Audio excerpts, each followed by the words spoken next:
नमस्कार, तुम्हा सर्वांचं पुन्हा एकदा खूप खूप मनापासून स्वागत। तर आजच्या या व्हिडिओमध्ये आपण बघणार आहे अजिबात न थांबता आणि काटोकाट फुगणारी बाजरीची भाकरी कशी बनवायची ते या व्हिडिओमध्ये मी तुमच्यासोबत शेअर केलेला आहे। तरी व्हिडिओ अजिबात स्किप न करता शेवटपर्यंत नक्की बघा। तर मग जास्त वेळ न घालवता आपण भाकरी बनवायला घेऊया। आज आपण बाजरीच्या भाकरी बनवणार आहे। त्यासाठी या ठिकाणी मी 4 भाकरीचं पीठ घेतलेलं आहे। पिठामध्ये चवीनुसार मीठ टाकून घ्यायचं आणि मीठ पिठामध्ये छान मिक्स करून घ्यायचं आहे। त्यानंतर या प्रकारे पिठाच्या मधोमध असा खोलगट भाग करून त्यामध्ये खळखळून उकळून घेतलेलं पाणी टाकून घ्यायचं आहे। पाणी थोडं थोडं करत टाकून घ्यायचं आहे।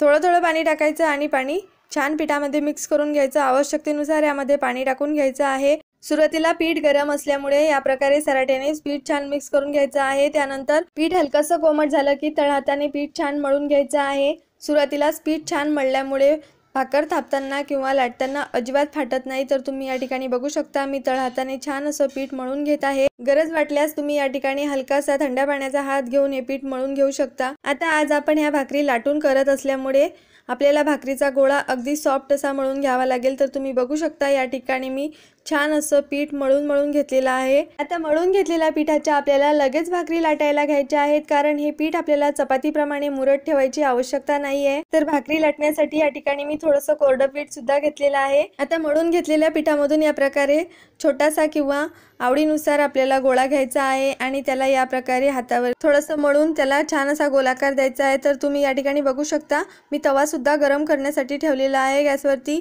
त्यानंतर आपल्याला पोळपाटावर या प्रकारे थोडंसं कोरडं पीठ टाकून घ्यायचं आहे आणि पिठावरती गोळा छान असा फिरवून घ्यायचा आहे। त्यानंतर चपातीप्रमाणे भाकरीला छान असं लाटून घ्यायचं आहे, पण आपल्याला अगदी हलक्या हाताने ही भाकरी लाटून घ्यायची आहे। तर तुम्ही बघू शकता अगदी सहज अशी आपली भाकरी लाटल्या जात आहे। आता भाकर लाटताना तुम्ही बघू शकता अजिबात कुठेही फाटलेली किंवा तुटलेली नाहीये आणि कुठेही मध्ये चिटकलेली सुद्धा नाहीये। तर अगदी परफेक्ट अशी आपली भाकरी लाटून तयार झालेली आहे। या ठिकाणी मी अतिशय पातळ अशी भाकरी लाटून घेतलेली आहे। तर तुम्ही या ठिकाणी तुमच्या आवडीनुसार भाकर लाटून घेऊ शकता। तर तुम्ही बघू शकता या ठिकाणी किती छान मस्त अगदी पातळ अशी आपली भाकरी लाटून तयार झालेली आहे। चला तर आता ही भाकरी आपण शेकून घेऊया।